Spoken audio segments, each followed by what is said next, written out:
Hello everyone, very very good morning. शुरू करते हैं हमारे डेली करंट अफेयर के आज के सेशन को। और आज हम यहाँ पर डिस्कस कर लेते हैं 21 अगस्त के हमारे सभी इंपॉर्टेंट करंट अफेयर। एंड तक सेशन को देखिए, सारे फैक्ट सारे क्वेश्चन आराम से नोट कीजिएगा। पीडीएफ और मॉक टेस्ट के लिए क्रेजी जीके ट्रिक एप्लीकेशन को आप चेकआउट कीजिए, वहां पर आपको पीडीएफ भी मिल जाएगी और सेशन का मॉक टेस्ट भी आप एप्लीकेशन पर ही लगा पाएंगे।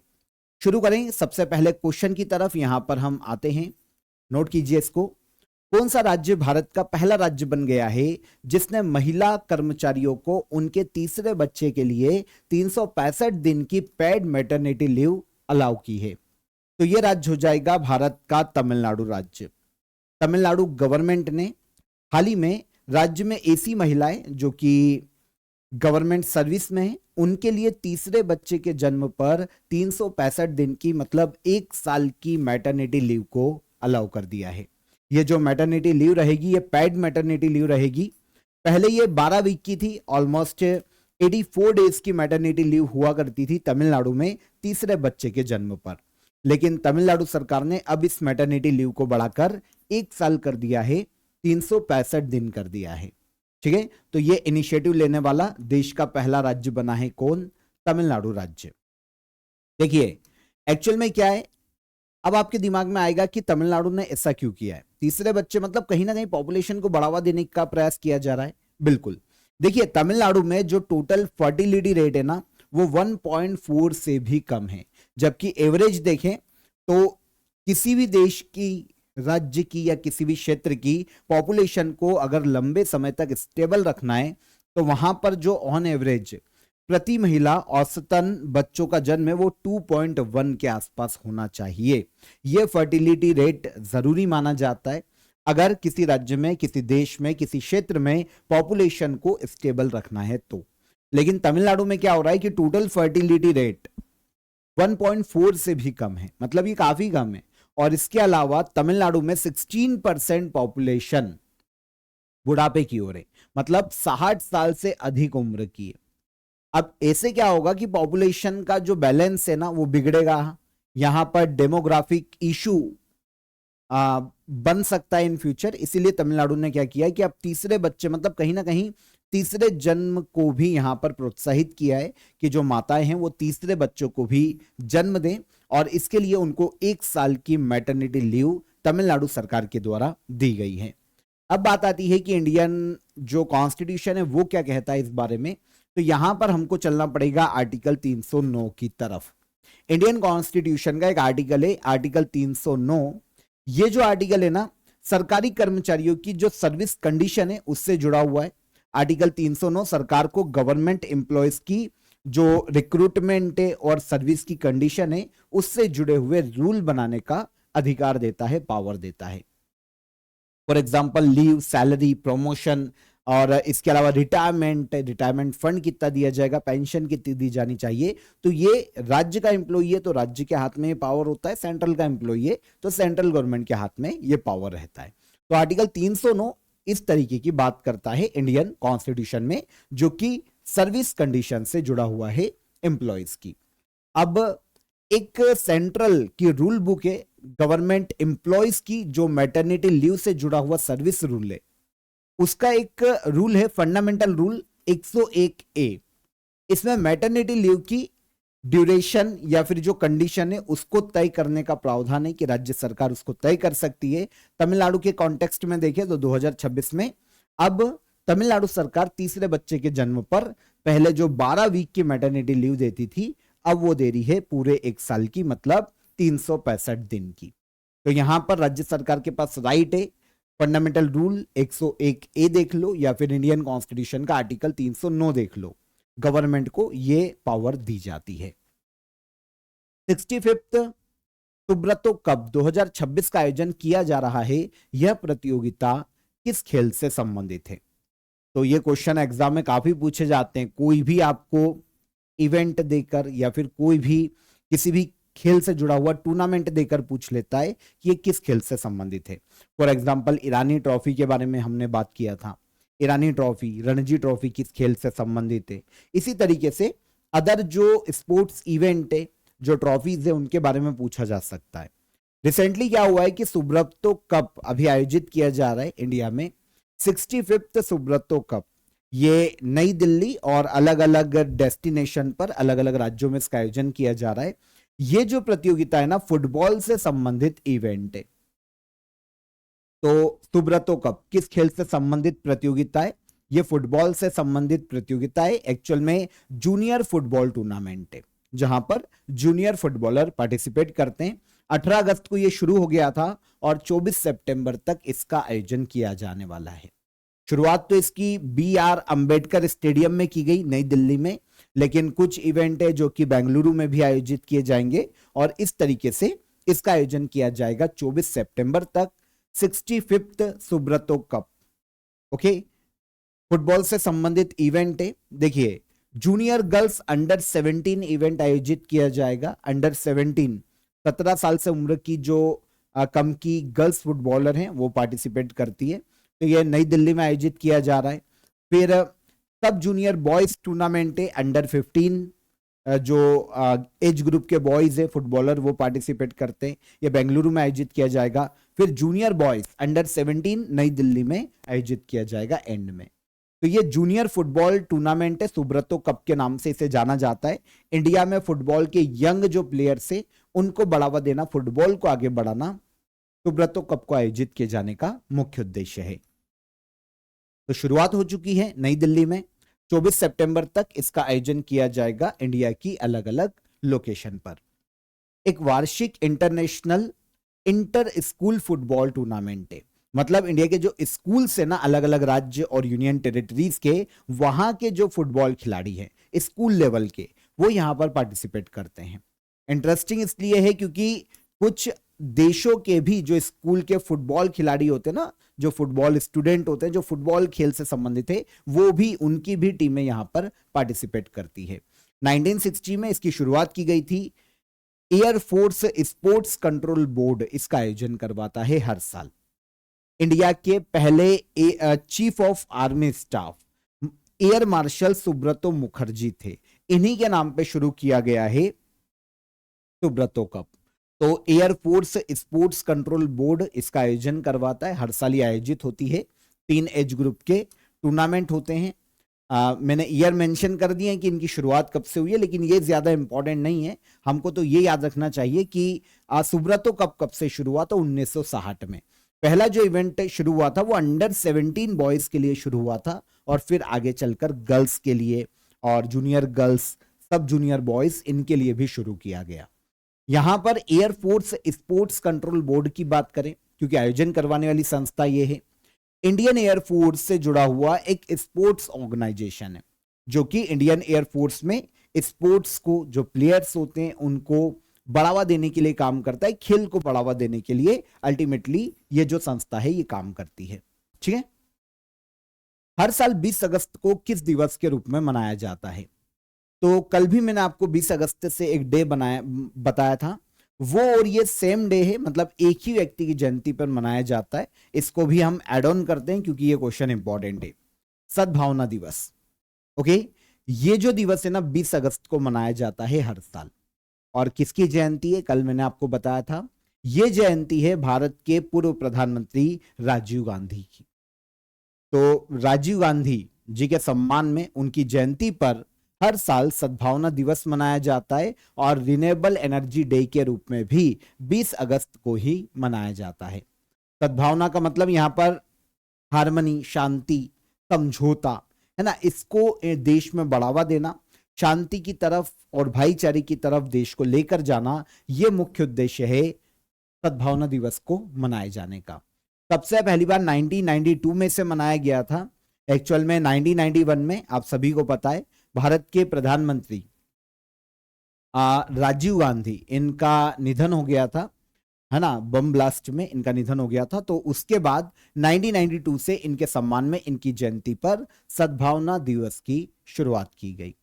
राजीव गांधी जी के बारे में थोड़े फैक्ट हमको पता होना चाहिए। जैसे अगर इनका बर्थ देखें तो आजादी के पहले इनका बर्थ हुआ था 1944 में और 21 मई 1991 में इनकी डेथ हो गई थी।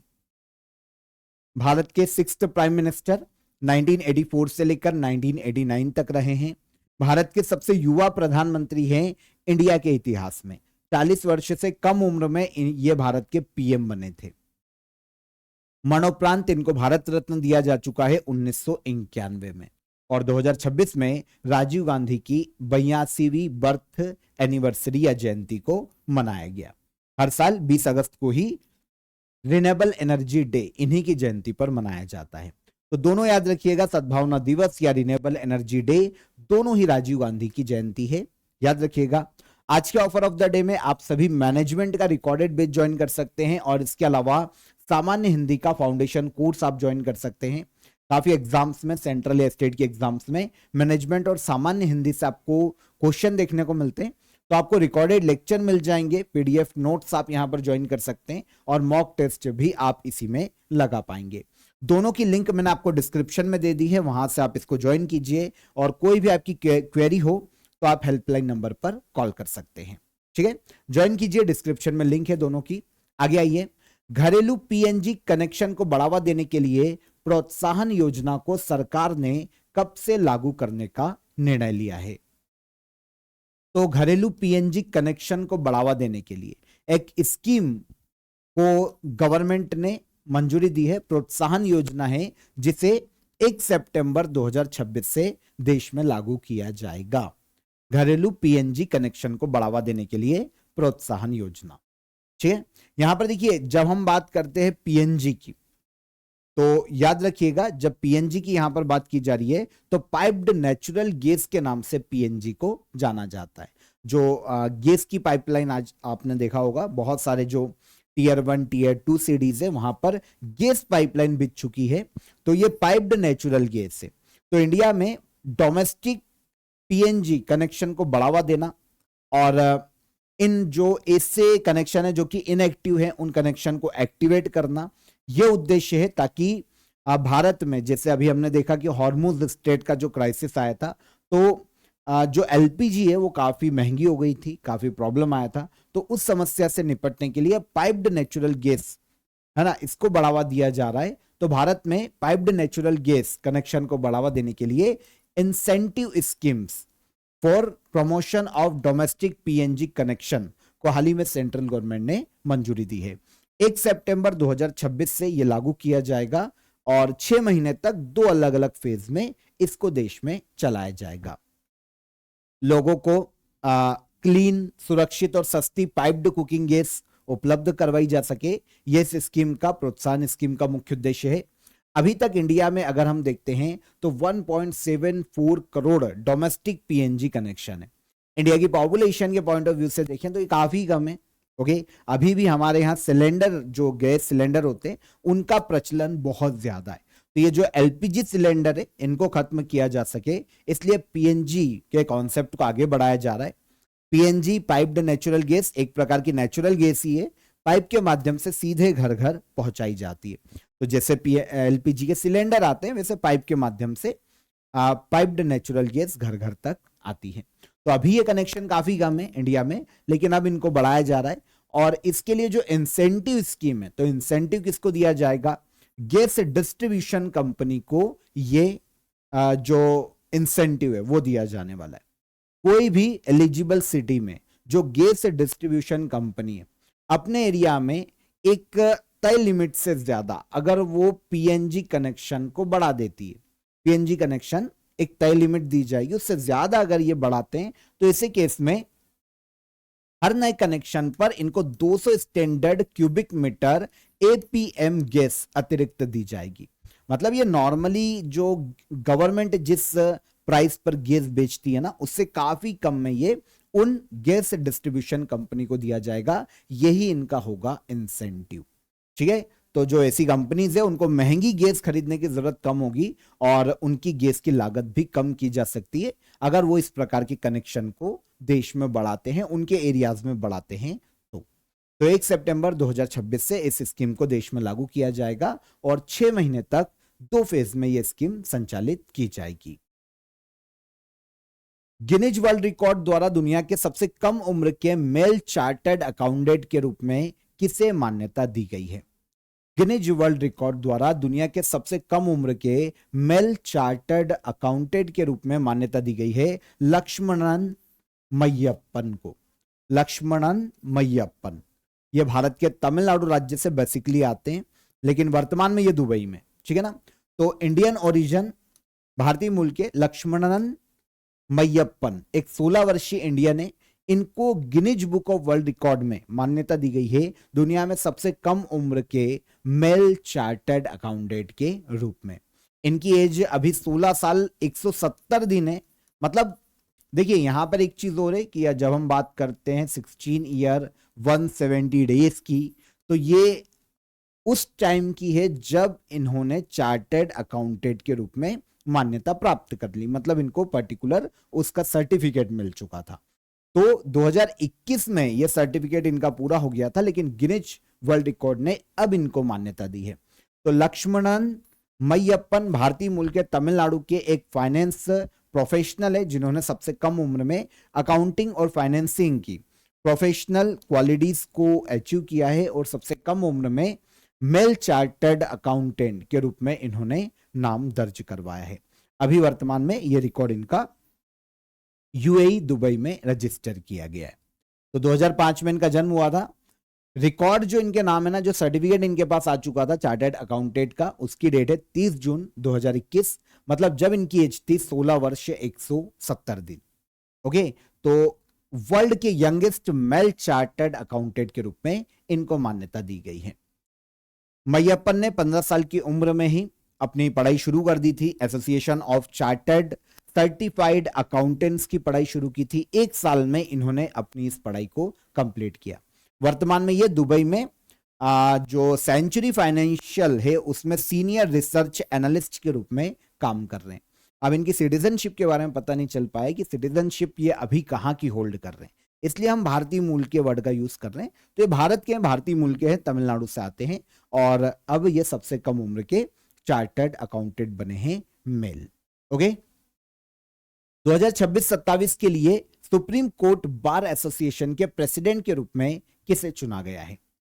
तो देखिए supreme court bar association actual में क्या होता है, सुप्रीम कोर्ट में जो एडवोकेट होते हैं ना उनका एक संगठन होता है, हर कोर्ट में होता है, उनका बार एसोसिएशन होता है। जैसे अगर दिल्ली हाई कोर्ट है तो दिल्ली हाई कोर्ट का कोई बार एसोसिएशन होगा, है ना। वहां के जो वकील होते हैं, जो एडवोकेट होते हैं, उनको रेगुलेट करने वाली एक संस्था है।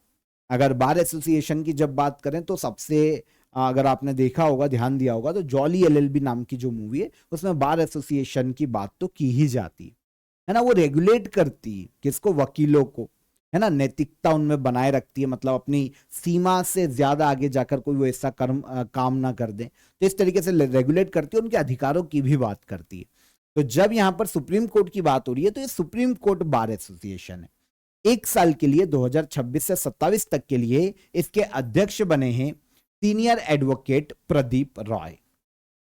ओके, तो सीनियर एडवोकेट प्रदीप राय ये बने हैं सुप्रीम कोर्ट बार एसोसिएशन के नए प्रेसिडेंट। इनके पहले अनुपम लाल दास ये अध्यक्ष के पद पर थे अभी तक 2026 तक। इनको रिप्लेस किया है सीनियर एडवोकेट प्रदीप रॉय ने। तो Pradeep Roy supreme court of India के सीनियर एडवोकेट है। 1999 से ये प्रैक्टिस कर रहे हैं वहां पर। काफी अलग अलग लॉ के क्षेत्रों में इनका अनुभव है, जैसे कॉन्स्टिट्यूशनल लॉ, क्रिमिनल लॉ, काफी अलग अलग चीजों में इनके अनुभव प्राप्त हैं। काफी समय से अगर हम देखें तो 25 साल से ज्यादा इनको हो गया है सुप्रीम कोर्ट में वकील के रूप में। तो senior advocate Pradeep Roy supreme court bar association के हाल ही में नए प्रेसिडेंट बनाए गए। तो ये तो मैं आपको बता ही चुका हूं कि बार एसोसिएशन करता क्या है ना। Judicial independence, rule of law, constitutional values को मजबूत करने के लिए काम करता है। जो जज और जो एडवोकेट होते हैं, जो वकील होते हैं, उनका एक संगठन है। 1950 में बना था सुप्रीम कोर्ट बार एसोसिएशन। तो 1950 में बना था और नई दिल्ली में, क्योंकि सुप्रीम कोर्ट नई दिल्ली में है। मुंबई के 2 पारसी डॉक्टर को पाकिस्तान के किस सर्वोच्च नागरिक सम्मान के लिए नामित किया गया है या सम्मानित किया गया? तो मुंबई में 2 पारसी डॉक्टर हुआ करते थे। इनको पाकिस्तान ने अपने देश के सर्वोच्च नागरिक सम्मान से सम्मानित किया है। और ये जो सम्मान है पाकिस्तान का, निशान ए इम्तियाज के नाम से जाना जाता है। अब आप बोलोगे मुंबई के 2 पारसी डॉक्टर को ये क्यों दिया गया? तो ये कहानी जाती है 1946 में। एक्चुअल में क्या हुआ कि ये दोनों जो डॉक्टर है ना, इनका नाम है, एक का डॉक्टर जल रतनजी पटेल, पारसी है, और एक है डॉक्टर जल धैभो कू, पारसी नाम है, तो पारसी नाम में ऐसा रहता है। तो जल रतनजी पटेल और डॉक्टर जल धैभो कू, ये 2 डॉक्टर है पारसी। इन्होंने क्या किया था 1946 में, बॉम्बे, जो अब मुंबई के नाम से जाना जाता है, उस वक्त बॉम्बे प्रेसिडेंसी थी तो बॉम्बे के नाम से जाना जाता था। उस वक्त इन दोनों डॉक्टर ने क्या किया था 1946 में, जब मोहम्मद अली जिन्ना इनके पास आए मेडिकल एग्जामिनेशन के लिए, उनको काफी प्रॉब्लम थी सांस लेने में, खांसी और काफी अदर प्रॉब्लम। तो जब इनका एग्जामिनेशन किया गया मोहम्मद अली जिन्ना का, तो एक्सरे की जांच में पता चला कि इनको टीबी है, टर्मिनल ट्यूबरक्लोसिस, टीबी, ट्यूबरक्लोसिस के नाम से जाना जाता है। तो इसकी पहचान हुई और यहां पर इन्होंने बताया था उनको कि आप 2 साल से ज्यादा नहीं जी रहे हो, मतलब 1 से 2 साल आप और जियोगे, आपकी टीबी फैलती जा रही है। और उस वक्त इलाज था नहीं। तो ऐसी कंडीशन में अब क्या हुआ कि इन्होंने दोनों ने क्या किया कि मोहम्मद अली जिन्ना की ये जो अब बीमारी की खबर है इसको छुपाया था। अब आप बोलोगे तो इससे पाकिस्तान अब अवार्ड क्यों दे रहा है? एक्चुअल में पाकिस्तान की जो नींव पड़ी है ना, या पाकिस्तान जो बड़ा है, जो बना है, उस केस में देखिए क्या है, अगर ये बता देते ना पब्लिकली कि भाई मोहम्मद अली जिन्ना 1-2 साल और ही जिएंगे यहां से, अगर ये बता देते हो तो हो सकता है आज सिनेरियो कुछ और देखने को मिलता और पाकिस्तान हो सकता है कि अस्तित्व में भी ना होता। वो कैसे? देखिए एक्चुअल में क्या है कि उस वक्त अगर कांग्रेस को, जो ब्रिटिशियर से, उनको अगर पता चल जाता कि भाई मोहम्मद अली जिन्ना जो कि मुस्लिम लीग का प्रतिनिधित्व करते हैं, अगर वो 1-2 साल से ज्यादा नहीं जिएंगे, तो जो पार्टीशन का मुद्दा है वो टालते रहते कि अगर मोहम्मद अली जिन्ना मर जाते हैं तो उसके बाद हम कुछ तोड़ निकाल लेंगे, क्योंकि मुस्लिम लीग को नेतृत्व करने वाला कोई बचेगा नहीं। तो उसके बाद हो सकता है कि 1-2 साल डिले करके हम तोड़ निकाल ले, मोहम्मद अली जिन्ना तो मरने ही वाले। तो ऐसे केस में जब ये दोनों इंडियन पारसी फिजिशियन जो थे ना, इन्होंने इस बात को छुपाया था उस वक्त, तो आगे चलकर जो जल रतनजी पटेल है, देखिए अब यहां पर ये समझिए, अब इनके खिलाफ ऐसा नहीं कि नेगेटिव चले जाए, यहां पर ये समझिए उस वक्त का सिनेरियो अलग था, उस वक्त की कंडीशन अलग थी। तो इन्होंने कुछ ऐसा जानबूझकर ऐसा नहीं है कि ये किया है, पर यह है कि इन्होंने उसकी जानकारी पब्लिकली नहीं दी। अपनी पेशेंट की जानकारी कौन पब्लिकली देता है? सही है। तो उस वक्त इन्होंने भी नहीं दी, तो फिर आगे चलकर पाकिस्तान बन गया। आपको पता है फिर सिनेरियो, अगर हिस्ट्री पढ़ी होगी तो। इसीलिए अब पाकिस्तान ने अपने यहाँ का जो सर्वोच्च सिविलियन ऑनर है इन दोनों को दिया है, पारसी डॉक्टर हैं दोनों की दोनों। ठीक है, आगे चलकर डॉक्टर जल रतनजी पटेल, क्योंकि पारसी फिजिशियन थे, है ना, चिकित्सा के क्षेत्र में काफी योगदान रहा इनका भारत में, तो जल रतनजी पटेल को आगे चलकर 1962 में पद्म भूषण से भी सम्मानित किया गया था। और अब इन दोनों डॉक्टर को पाकिस्तान के सर्वोच्च नागरिक सम्मान से सम्मानित किया गया है। अब ये कंडीशन मैंने आपको पूरी बता दी है, ये जो मैंने आपको स्टोरी बताई ये वही है। ठीक है, निशान ए इम्तियाज ये अवार्ड दिया जा रहा है दोनों को। हाईएस्ट सिविलियन अवार्ड है किसका? पाकिस्तान का। प्रेसिडेंट ऑफ पाकिस्तान ये अवार्ड देते हैं। भारत में पहली बार दिलीप कुमार को 1998 में निशान ए इम्तियाज मिला था। कब? 1998 में। और इसे पाने वाले ये पहले इंडियन है। कौन? दिलीप कुमार। ठीक है, आगे चलेंगे। फोन पे ने अपने पल्स प्रो प्लेटफॉर्म को किस गवर्नमेंट पोर्टल के साथ इंटीग्रेट करने के लिए समझौता किया है? तो फोन पे ने अपने पल्स प्रो प्लेटफॉर्म को, एक गवर्नमेंट प्रोग्राम है जिसका नाम है पीएम गति शक्ति नेशनल मास्टर प्लान पोर्टल, इस पोर्टल के साथ इंटीग्रेट करने के लिए समझौता किया है। पहले तो हमको यह समझना पड़ेगा कि पल्स प्रो प्लेटफॉर्म क्या है फोन पे का। यह समझ में आएगा तो आगे हमको और चीजें क्लियर होगी। अगर हम पल्स प्रो प्रोग्राम की बात करते हैं, पोर्टल की बात करते हैं, तो फोन पे के जितने भी डिजिटल ट्रांजैक्शन डेटा है उससे ये पल्स प्रो प्लेटफॉर्म ये समझने की कोशिश करेगा कि भारत में कहां पर किस चीज का और किस तरह की फाइनेंशियल एक्टिविटीज होती है। हालांकि ये ऐसा नहीं है कि जो पेमेंट डिटेल्स है वो गवर्नमेंट को देगा।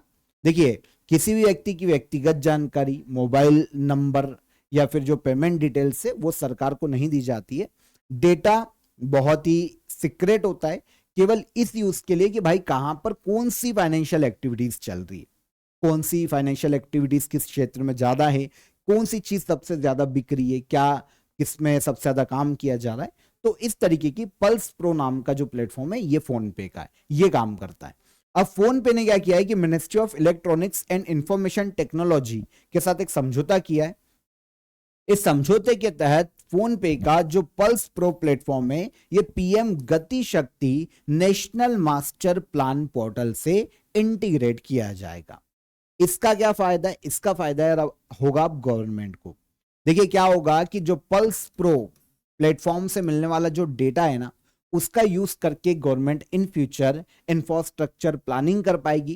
किस क्षेत्र में किस चीज की डिमांड ज्यादा है, क्या चीज चाहिए, उस हिसाब से वहां पर इंफ्रास्ट्रक्चर डेवलप किया जा सकेगा, मार्केट प्लानिंग की जा सकेगी, अर्बन रूरल डेवलपमेंट को बढ़ावा दिया जा सकेगा। हमको पता चलेगा कि किसी क्षेत्र में किसी एक हैंडलूम या हैंडीक्राफ्ट जो है उनकी डिमांड ज्यादा है, तो हम वहां पर उनको सप्लाई करेंगे और वहां पर उनके लिए एक इंफ्रास्ट्रक्चर डेवलप करवा पाएंगे। तो इस तरीके से सबको आपस में इंटीग्रेट करने के लिए पीएम गति शक्ति नेशनल मास्टर प्लान पोर्टल से इंटीग्रेट किया जाएगा फोन पे के प्लेटफॉर्म को। पीएम गति शक्ति नेशनल मास्टर प्लान ये 2021 में लॉन्च किया गया था। इसका उद्देश्य यही है कि भारत में integrated infrastructure planning platform develop करना। मतलब भारत में इंटीग्रेटेड इंफ्रास्ट्रक्चर प्लानिंग के लिए इसको लाया गया था। 13 अक्टूबर 2021 को इसे लॉन्च किया गया। भारत की सारी अलग अलग मिनिस्ट्रीज गवर्नमेंट जो है एक ही प्लेटफॉर्म पर आकर इंफ्रास्ट्रक्चर के कोऑर्डिनेशन के लिए काम कर पाए और एक कोऑर्डिनेटेड प्लानिंग पर काम कर सके। इससे इंडिया में road, railway, port, airport, logistic, utilities, urban development सबको इंटीग्रेट किया जा सकता है और उसके लिए काम किया जा सकता है। ठीक है। रेजर पे के पहले एआई संचालित पेमेंट फाउंडेशन मॉडल का नाम क्या है? रेजर पे इसका first AI powered payment foundation model इसने बनाया है, जिसे नाम दिया है रेजर पे वल्कन। तो रेजर पे वल्कन है क्या? पहले तो ये देखो, AI powered payment foundation model है, मतलब एआई टेक्नोलॉजी का यूज किया गया है इसमें। उद्देश्य क्या है? डिजिटल पेमेंट को और ज्यादा रिलायबल बनाना, सिक्योर बनाना और उसको प्रोटेक्ट करना किसी प्रकार के बग से या फिर जो साइबर धोखाधड़ी है उससे। होगा क्या? देखिए ये जो AI powered payment foundation model है ये इंडिया का पहला AI powered payment foundation model है। किसने बनाया है? रेजर पे ने। अभी इस कंपनी की हम बात करेंगे।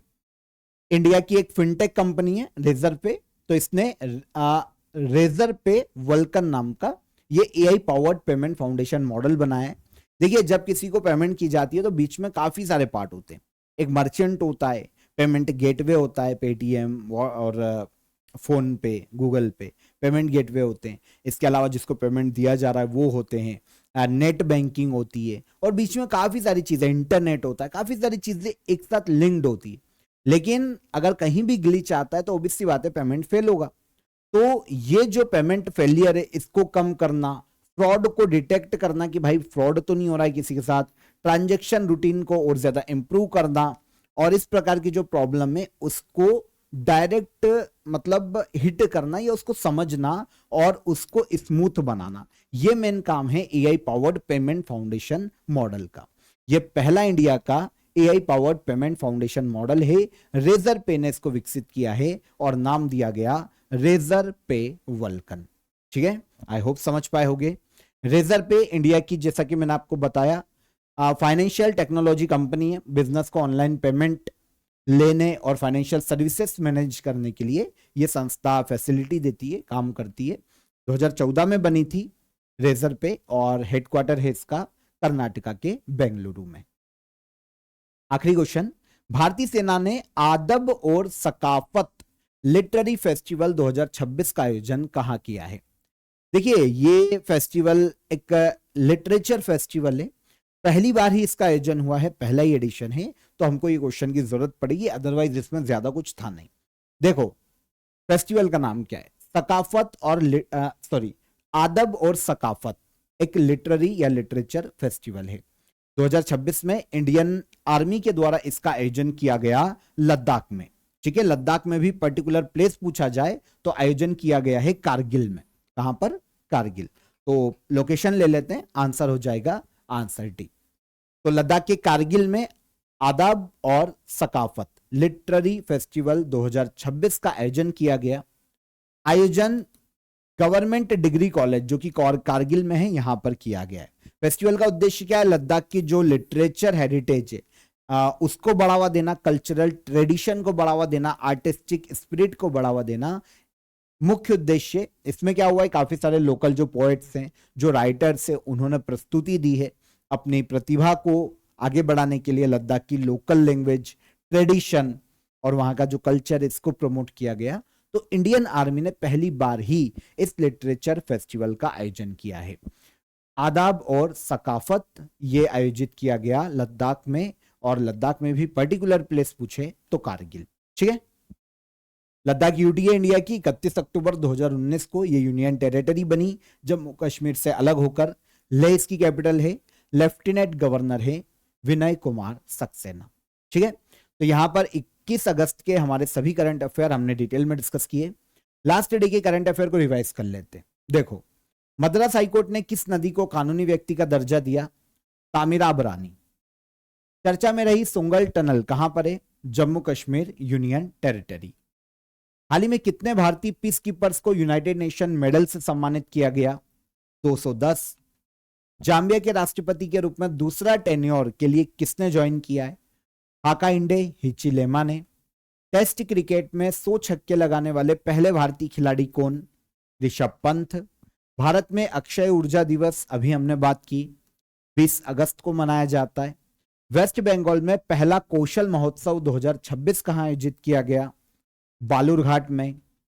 केंद्र सरकार के द्वारा ड्राफ्ट शांति रूल 2026 जारी किए गए। न्यूक्लियर डैमेज की लायबिलिटी किसकी होगी इस रूल के तहत? तो ये होगी ऑपरेटर की।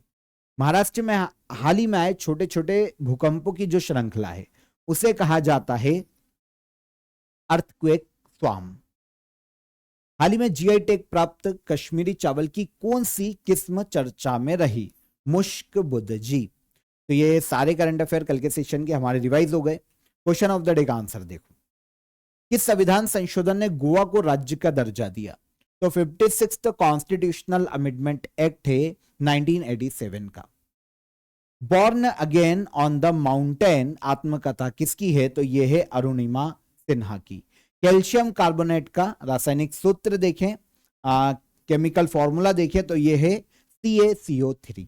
ठीक है, तो ये 3 क्वेश्चन के आंसर आज के question of the day. English Channel पार करने वाली पहली भारतीय महिला तैराक कौन है? चंद्रमा का गुरुत्वाकर्षण पृथ्वी के गुरुत्वाकर्षण का कितना है? और चंबल नदी घाटी परियोजना भारत की किस पंचवर्षीय योजना के समय शुरू की गई थी? ठीक है, मतलब चंबल नदी घाटी परियोजना जब शुरू की गई उस वक्त भारत में कौन सी पंचवर्षीय योजना चल रही थी? तीनों के कमेंट में आंसर कीजिए। सेशन को लाइक करके जाइएगा, सारे कमेंट जरूर कीजिएगा, जितने भी स्टूडेंट है सबके कमेंट में देखता हूं लगातार। ठीक है, तो कमेंट कीजिए और सेशन पसंद आया हो तो लाइक करके जाइएगा। हम कल फिर मुलाकात करेंगे नेक्स्ट डे के करंट अफेयर में। तब तक ख्याल रखिए अपना। जय हिंद, जय भारत।